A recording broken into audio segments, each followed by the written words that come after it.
কেমন আছো বলো সবাই? আশা করি সকলেই ভালো আছো, আমিও ভালো আছি। রোহনকে নিয়ে সত্যি খুব দুশ্চিন্তা হচ্ছিল। ভাবছি যে কবে রোহনের একটা আপডেট পাবো। তো রোহনের আপডেট আজকে লিসানের থেকে পেয়ে গেছি। আমি একটা ভিডিও দিয়েছি, তোমরা সকলেই দেখেছো। খুব মনটা খারাপ লাগছিল যে রোহনের সাথে একটু কথা বলি, যদিও বলি কথা, তবুও মনটা মানে কেমন লাগছিল যে কবে ও চলে যাচ্ছে, হুট করে ও চলে যাবে। আর ওখানে যাওয়ার পর তো আরোই কথা বলতে পারবো না, কারণ ওকে অ্যাডমিট করতে হবে। আর ওখানে তো খুবই কড়াকড়ি। এটা যেমন পাড়ার মধ্যে হসপিটাল নার্সিংহোমে ছিল, সেখানে তাও ওরা ভিডিও করতে পেরেছে, লিসান ভিডিও করতে পেরেছে, বা ওই যেসব বন্ধুরা দিচ্ছি, এরাও কিন্তু একটু আধটু হলেও ভিডিও ক্লিপিংস তুলেছে। তো সেই মানুষগুলোকে আজকে তাদের এত প্রচণ্ড পরিমাণে তারা রোহনের পেছনে লেগেছিল বলেই কিন্তু আজকে রোহনকে এইগুলোকে লুকাতে হচ্ছে। যে আজকে আমি ডাক্তার দেখাতে বাইরে যাব, সেটাও তাকে লুকিয়ে রাখতে হচ্ছে। কি অবস্থা ভেবে দেখো তো, কি অবস্থা। বাচ্চাটা কোথায় থাকবে, বাচ্চাটা আদৌ যাচ্ছে কিনা, বাচ্চাটাকে সুস্থ রাখার দায়িত্ব, নিরাপদে রাখার দায়িত্ব, সব কিছু চিন্তা করতে হচ্ছে। এগুলো কি চিন্তা করার কথা একটা অসুস্থ মানুষের? কিন্তু তাকে এগুলোও চিন্তা করতে হচ্ছে। তার উপরে টাকা পয়সার চিন্তা তো আছেই, কারণ বাইরে চিকিৎসা করাতে গেলে তার কত কি খরচ পড়বে, ওখানে ট্রিটমেন্টের খরচ কত, বেড ভাড়া কত, বা টেস্ট করতে হবে সব কিছু, তারপর যারা সাথে যাবে তাদের থাকা খাওয়ার খরচ, সব মিলিয়ে একটা বড় সড়ো খরচ কিন্তু হয়ই হয়, তাই না? তো সেই সবগুলো চিন্তা ভাবনা কিন্তু তাকে করতে হচ্ছে, এবং সেটা লুকিয়ে লুকিয়ে। কি করবে? না হলে তো আবার কোনো বন্ধু বেশি শত্রু এসে তার ঘাড়ের ওপর বসবে আর সব লিক আউট করবে। এইভাবে ছবি তুলবে তাকে নানান রকম জায়গায়। রোহন যদি একটু বারান্দায় গিয়ে বসে বা ছাদে গিয়ে বসে বা বাইরে বেরোয়, তাহলেও বলবে ওই তো শরীর খারাপ না, ঘুরে ঘুরে বেড়াচ্ছে। এই যে রোগটা হয়েছে, এই রোগটা তো ওর সেরকম রোগ না যে ও রাস্তাঘাটে বেরোতে পারবে না। সবই পারবে, কিন্তু শরীর পারমিট করে না তাকে। শরীরটাকে যে একটু সুস্থ হয়, একটু সুস্থ বোধ হয়, অমনি যে কোনো কাটাছেঁড়া রুগীও কিন্তু উঠে বসে বিছানায়। কারণ শুয়ে থাকতে থাকতে একটা মানে শরীরের মধ্যে আর কিছুই থাকে না, মনও খারাপ হতে থাকে। কিন্তু সেই সময় যদি একটু বাইরে গিয়ে বসে, একটু দুটো বন্ধু বান্ধবের সাথে কথা বলে, মনটাও ভালো থাকে। সেই জন্য ও হয়তো কোনদিন একটু ক্যারাম খেলছিল, যেখানে সেখানে গিয়ে একটু দাঁড়িয়েছিল, ব্যাস অমনি রটে গেল। কোথায় শরীর খারাপ, এই তো পাড়ায় ক্যারাম খেলছে। কি অবস্থা বলো। বাইকে করে বন্ধুরাই নিয়ে বেরোলো, দোষ হয়ে গেল ওই দেখো মাতাল অবস্থায় বাইক চালিয়ে ঘুরছে, ওর কোনো শরীর খারাপ নেই না। তো সেই সব মানুষগুলোকে কিচ্ছু বলার নেই, জাস্ট কিচ্ছু বলার নেই। তো চলো, আজকে আমি ভাবছি তোমাদের সাথে সরাসরি রোহনকে দেখাই এবং কথা বলি। কেমন হয় ব্যাপারটা? খুব ভালো হয় না? যদি তোমরা সরাসরি আজকে রোহনকে দেখতে পাও, তোমাদের কেমন লাগবে? আমার খাটের পাশেই রোহন কিন্তু বসে আছে। এতক্ষণ তোমাদের বলিনি। তো আমার সাথেই এখন রোহন রয়েছে বসে। আর তোমাদের সাথে চলো একটু রোহনের কথা বলিয়ে দিই। না না না, আমার পাশে রোহন বসে নেই। আমার পাশে সোনা সোনা মা বসে রয়েছে, মিমি সোনা বসে রয়েছে। এই যে আমার পাশে মিমি সোনা। দেখি দেখি কার ফোন দেখি। বাও। ও আচ্ছা। তো সেখান থেকে দাঁড়িয়ে একটা কথাই বলবো, যে চলো এখন আমরা একটু রোহনের সাথে কথা বলি। চলো, রোহনকে একটু ভিডিও কল করছি, আর তোমরাও দেখতে থাকো রোহন এখন কেমন আছে। চলো আমি তোমাদের সাথে সামনাসামনি রোহনের সাথে কথা বলাবো। তো দেখো, এই হচ্ছে রোহন। কেমন আছো তুমি? এই তো আমি তো ভালোই আছি, তুমি কেমন আছো বলো? সবাই তোমাকে একটু দেখতে চায়। এই যে সোনামা, সবাই একটু সোনামাকেও তোমরা দেখে নাও। সোনামা একটু হাই করে দাও। এই বাবা, একটু ফ্লাইং কিস দিয়ে দাও সবাইকে। ও বাবা, ও ঘুরতে চলে যাচ্ছে। আচ্ছা, এই তাই তো। তোমার দর্শকদেরকে বলো তুমি কেমন আছো, সবাই তো খুব চিন্তা করছে তোমার জন্য।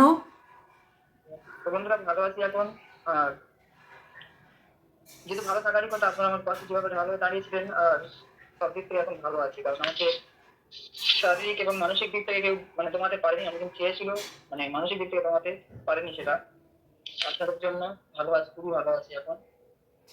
সেটাই। খুব তাড়াতাড়ি বাইরে যাবো, তো কবে যাচ্ছি কি কি হবে? না সেগুলো জানিও না, এখন আমাদের জানার দরকার নেই। তুমি আগে সুস্থ হয়ে বাড়ি আসো। আই শোনো মা।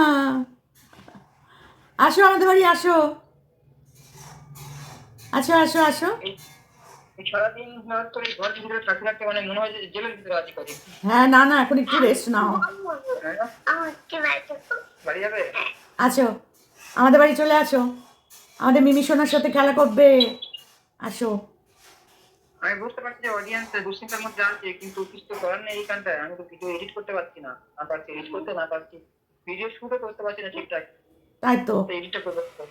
না না, তোমার এখন রেস্টের প্রয়োজন। দর্শকদেরকে তোমাকে একটু সামনাসামনি অনেকেই বলছিল রোহনদাকে কতদিন দেখি না, তাই আমি সবার আশা একটু পূরণ করছি। কি বলছো, কি বলছে? অডিয়েন্সকে একটা বার্তা দিয়ে দাও যে না মানতে হবে। বলো, তুমি বলো, তুমি বলো, তুমি বলে দাও। অডিয়েন্সকে একটা বার্তা দিয়ে দাও, আমি ভালো আছি, আমি বলে দেবো। হ্যাঁ, তুমিই বলো, তোমার মুখ থেকে শুনলে বেশি খুশি হবে সবাই। ভালো আছি, ভালো আছি, খুবই ভালো আছি। আর আগের থেকে এখন অনেক বেটার ফিল করছি, গরমটা হচ্ছে না। তবে বেশি আমি ভাত খেতে পারছি না, ভাত খেলে মনে হচ্ছে ওই ভাত খাচ্ছি না। মানে একদম ভাত যদি খাই তো একদম লিকুইড খাবার, লিকুইড করে খেতে হচ্ছে। অল্প বেশি পরিমাণে খেতে পারছি না, আগের থেকে একটু ভালো আছি। আর টেনশন করার কোনো কারণ নেই, খুব সামনে আমি যাচ্ছি চিকিৎসা করতে বাইরে। একদম একদম। এখন এখন বলছি যদি আমার অডিয়েন্সের সাপোর্ট লাগে আমি সেখানেও চাইবো। আমি এত আগে ভয় পাই না কোনো বন্ধু না বান্ধব। না, সবাই তোমার পাশে আছে, কোনো চিন্তা নেই। তাই ঠিক আছে, আর বেশি কথা বলতে হবে না, রেস্ট নাও, এইটুকুই দর্শকদের কাছে অনেক। দেখো কখন গরম করতে কখন শীত লাগছে, ফ্যান চালিয়ে বসে আছে। ও, এখন গরম লাগছে? গরম লাগছে প্রচন্ড। ও, মানে শরীরটা তোমার শরীরের ওপর নির্ভর করে হচ্ছে আর কি, কখনো গরম লাগছে কখনো ঠান্ডা লাগছে। ইমিউনিটি পাওয়ার অনেক কম আছে বডিতে, তো তাই এরকম। হ্যাঁ, তার ব্লাডটাও কম আছে না তোমার, ব্লাডটাও ব্লাড তো অনেক। দেওয়া হয়েছে, হ্যাঁ, ভিডিও ভিডিও কিছু করা হয়। আবার তোমার ব্লাড দেখো, আবার দেয় দেয় নাকি ওখানে গিয়ে। দেখা যাক মানে হ্যাঁ, যাই হোক, ভালো থেকো। ঠিক হ্যাঁ আছে, চলো। অডিয়েন্সকে যেটুকু বলার তুমি সেরকম ভাবে বলে দাও, কারণ আমি ডিটেলস আমি বলতে পারছি না এখন সেটা। ঠিক আছে ঠিক আছে, আমি তো আছি। ঠিক আছে, চলো। রাখছি আমি তো। হ্যাঁ, রাখো। টাটা। তো তোমরা দেখলে, রোহনকে আমি তোমাদের সাথে সরাসরি কথা বলালাম। আর রোহন এখন আগের থেকে একটু ভালো আছে, মুখ চোখটা দেখেই তো বোঝা যাচ্ছে যে আগের থেকে একটু ভালো। আর বমিটা বন্ধ হয়েছে, এটা সব থেকে ভালো খবর। কেন বলো তো, বমি করলে পরে কোনো কিছু থাকে বলো তো পেটের মধ্যে? এমনিতেও ও ভাত খেতে পারছে না, একদম গলা ভাত চটকে সেটাকে খাচ্ছে, যেটা আর কি আমরা বলি যে মানে ওই যে কি ভাত বলেন ওটাকে, গলা ভাতই বলে, গলা ভাতই বলি আমরা। মানে একদম মানে ভালো করে সেদ্ধ করে একদম থকথকে করে নিয়ে সেইটা খাচ্ছে, বুঝেছো? আমরা যেমন ভাত মেখে চিবিয়ে তরকারি দিয়ে খাচ্ছি, মাছ মাংস দিয়ে খাচ্ছি, ওই ভাত কিন্তু রোহন খেতে পাচ্ছে না। রোহন একদম পাতলা করে গলা ভাত সেটাকে চটকে সেইটা খাচ্ছে, কারণ ওই ভাত খেলেই ওর কিন্তু বমি হচ্ছে, বুঝতেই পারছো। আর বেশি খাচ্ছে মুড়ি, তো মুড়ি খেলে তো স্বাভাবিকভাবেই শরীরে আর শক্তি কি থাকবে বলো? তো যাই হোক, ওকে দেখে ওর সাথে কথা বলে তোমাদের মনে হয় একটু মনটা ভালো লাগবে, তাই জন্য একটুখানি আমি তোমাদেরকে সরাসরি ওর সাথে কথা বলালাম। অডিয়েন্সদের সাথে ও একটু কথা বলল। আর সব সময় ঘরের মধ্যে শুয়ে বসে আছে, বুঝতেই পারছো, মন মেজাজটা একটু খিচড়ে থাকেই। আর সোনামা রয়েছে তার সাথে, আর সোনামা তো ব্যাগ গুছিয়ে নিয়েছে, ও যাবে বেড়াতে। ওর থেকে বড় ব্যাগ পিঠের মধ্যে নিয়ে নিয়েছে, নিয়ে ও বাবার সাথে বেড়াতে যাবে। ও তো বুঝতে পারছে না যে বাবা কি কাজের জন্য কোথায় যাচ্ছে, ও ভাবছে বাবা বোধহয় বেড়াতে যাচ্ছে, ও সাথে যাবে। যেমন মন্দার ইয়েতে যায়, ওই বকখালি যায়, ডায়মন্ডে যায়, এরকম ভাবছে যে ও বোধহয় যাচ্ছে বেড়াতে। তো সোনামা যাচ্ছে কিনা সেটা এখনো পর্যন্ত বলার প্রয়োজন নেই আমাদের।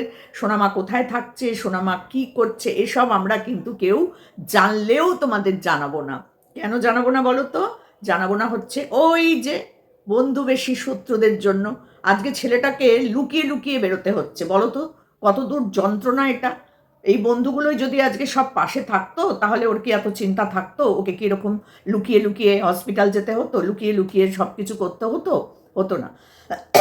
কারণ এখন যদি বলা হয়, তারপর তার রেজাল্ট আবার কীরকম হবে না হবে, হয়তো ওকে যেতেই দিল না বাইরে টেস্ট করতে। বলা তো যায় না। যদি কোনো বন্ধু ওর মানে ড্রিঙ্ক করার কারণে পেটে যন্ত্রণা হয়ে তার জন্ডিস হয়েছে, সেটা জানার পরে ও ক্যান নিয়ে এসে খাওয়ায়, আর বাইক থেকে ধাক্কা মেরে ফেলে দেওয়ার ভিডিও ভাইরাল করতে পারে, সব বন্ধুদের কাছে ছড়িয়ে দিয়ে, অডিয়েন্সের কাছে ছড়িয়ে দিয়ে বন্ধুত্ব দেখাতে আসে, তাহলে তাদেরকে বন্ধু বলা যায় বলো? কোনো দিন মানুষ এগুলো কিন্তু ভুলবে না, কোনো দিনও ভুলবে না। তো সেখান থেকে দাঁড়িয়ে রোহনকে আমাদের সুস্থ করে আনতেই হবে, এটা হচ্ছে আমাদের একদম প্রতিজ্ঞা, সমস্ত দর্শকদের প্রতিজ্ঞা।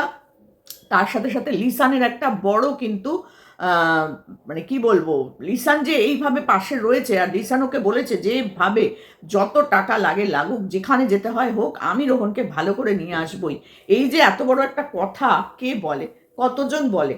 আগের ভিডিওতেও আমি বলেছি, রোহনের মতন, রোহন যেভাবে এমজির পাশে ছিল, আজকে দেখো ভালো কাজটা করেছে বলেই কিন্তু এমজি ভালোভাবে ফিরে এসেছে। হ্যাঁ, তারপরেও তার নানান রকম সমস্যা ছিল, শারীরিক ছিল, বা আবার ভর্তি হতে হয়েছে হসপিটালে, টেস্ট করতে হয়েছে, সবই হয়েছে।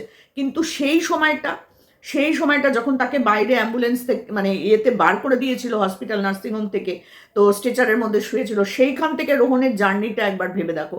তো সেই ভালো কাজটা করেছে বলেই কিন্তু আজকে লিসানের মতন একটা ভালো মানুষ রোহনের পাশে রয়েছে, নিঃস্বার্থভাবে রয়েছে, কোনো স্বার্থ নেই, কোনো স্বার্থ নেই না তার। সে তার নাম্বারটাও কখনো ফোনের ওপর ছাপিয়ে দেয়নি যে জিপে নাম্বার, ফোনপে নাম্বার, বা তার নিজের স্ক্যানারটা পর্যন্ত সে একবারের জন্য লাগায়নি।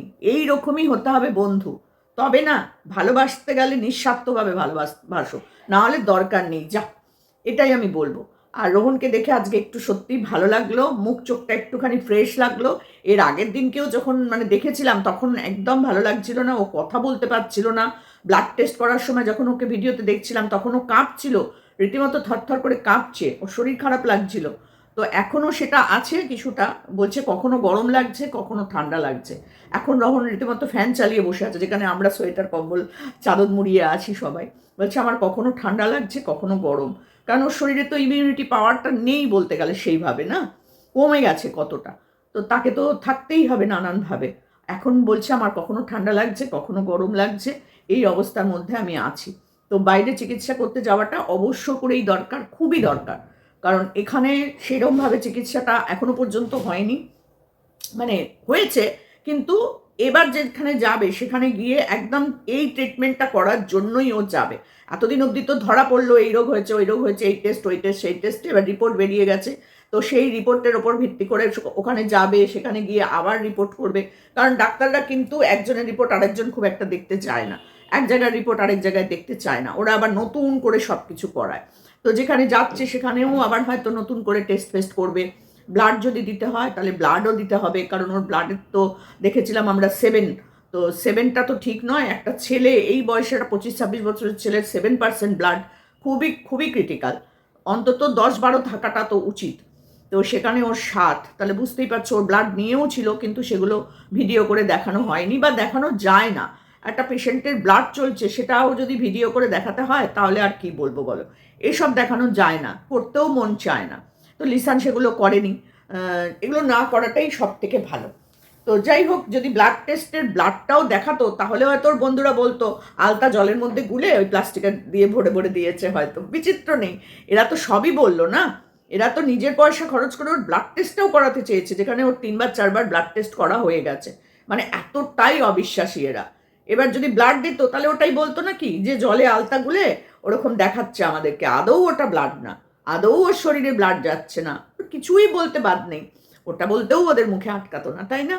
তো তোমরা বলো, রোহনকে সরাসরি তোমাদের সাথে কথা বলালাম, কেমন লাগলো তোমাদের? আশা করি সকলেরই ভালো লেগেছে। রোহনকে সরাসরি তোমরা দেখলে, তোমাদের সাথে কথা বললো রোহন, যে অডিয়েন্সকে জানাচ্ছে ও যে ও বাইরে যাবে। তো কমেন্ট করো, কমেন্টের মাধ্যমে তোমরা রোহনের কথার উত্তর দিও, রোহনকে মানে রোহনের জন্য প্রার্থনা করো, রোহনকে আশীর্বাদ করো, তোমাদের কমেন্টের মাধ্যমেই কিন্তু রোহনের কাছে পৌঁছে যাবে সেইগুলো। এইখানে যা কমেন্ট করবে রোহন কিন্তু সেগুলো সব দেখতে পাবে, কারণ রোহন আমার ভিডিও প্রতিদিনই দেখে। তো সেই জন্য বলছি, আর রোহন এটাই বলতে বলেছে যে ও এখন আগের থেকে একটু ভালো আছে, সেটা কিন্তু তোমরা জেনে নাও। আর বাইরে যাচ্ছে চিকিৎসার জন্য, তোমরা সবাই দোয়া করো আর প্রার্থনা করো। আর যদি তোমাদের হেল্প করার মতন কেউ এগিয়ে আসো তাহলে সেইটাও কিন্তু রোহন নেবে, কারণ রোহনের সত্যিই প্রয়োজন আছে এখন, কারণ রোহনের বাড়ি করা হয়েছে, তারপর অনেক কিছু করতে গিয়ে ওর হাত খালি হয়ে গেছে, সেটাও বলেছে।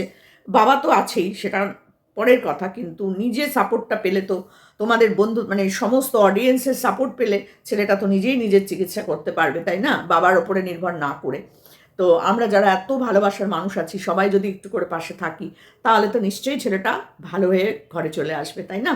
তো চলো, এটুকুনি বলার ছিল। আর রোহনের সাথে কথা বলে তোমাদের কেমন লাগলো কমেন্ট বক্স কিন্তু আমি তার প্রমাণ চাই যে তোমাদের কেমন লেগেছে। ঠিক আছে, চলো, রোহনের জন্য আশীর্বাদ করো, রোহনকে প্রার্থনা করো রোহনের জন্য। চলো, টাটা।